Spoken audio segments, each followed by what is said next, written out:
Happy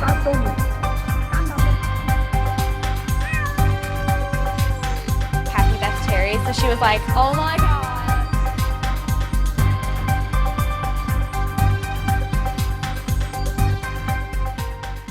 Gopescope here. Welcome to Space Engineers Weekly. This week in the Creator Spotlight, we have one of the most talented structure builders I have ever seen. It's Kiyashi.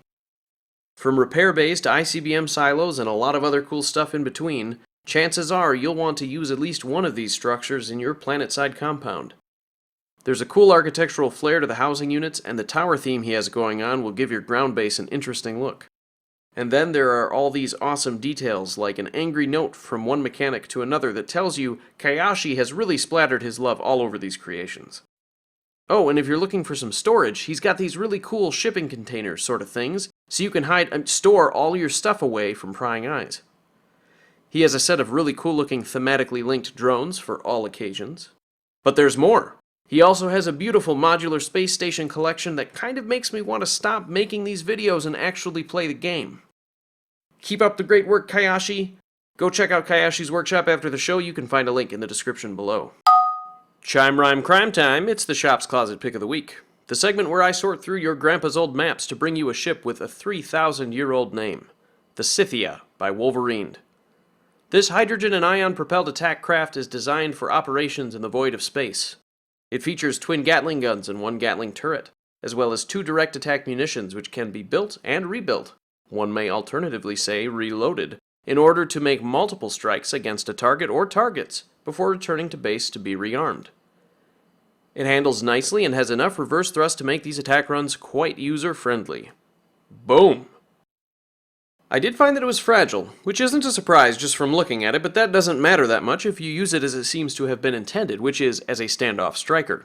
The munitions were also easily defeated because they are tipped with unprotected warheads, which means that if a turret even so much as queefs in its general direction, it's going to explode, rendering the weapon as harmless as a torpedo that you deftly maneuver into just before its internal safeties are disabled, and it breaks up harmlessly on your hull. This issue is really easily remedied, however. I just replaced the warheads with a couple of heavy armor blocks which dramatically improved their performance. I attacked this VC frigate using the altered munitions and was able to get a few good impacts in one continuous run before I was destroyed, damaging and destroying a substantial amount of heavy armor. I feel your pain, Wolverind. I too want warhead-tipped weapons to be useful, but it's all about kinetic impact at the moment, it would seem.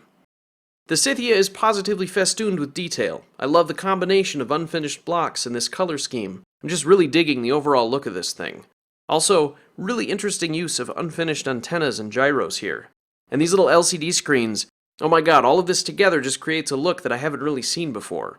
I hesitate to say original because there's nothing new under the sun, as some cynical smeg monster once said, but nevertheless, I haven't seen anything quite like this, and holy shit, 126 visitors? Come on, Space Engineers, we're better than that. So help me right or wrong today, go to the Steam Workshop after this video and check out the Scythia by Wolverind. You won't regret it. You can find a link in the description below. And now it's time to run the Gauntlet. Alright, we're lining up with our first pilot right now. You can see he's using some of the cameras on board to make sure that he's got a good path through all of these various moving components. We've got the Gate 1 and 2 choppers, and then behind those you have a variety of rotating parts that we've seen before.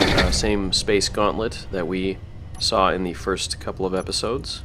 Our pilot has built the direct attack munitions. It looks like he's got a plan to use those. I'm guessing perhaps to break through that final thumbs up wall if he makes it there. Just testing out his weapons. Good to do all of this stuff ahead of time. Obviously you don't want to be doing this on the fly. When you're approaching the gate, you want to be focused only on timing your passes through them with all these moving parts.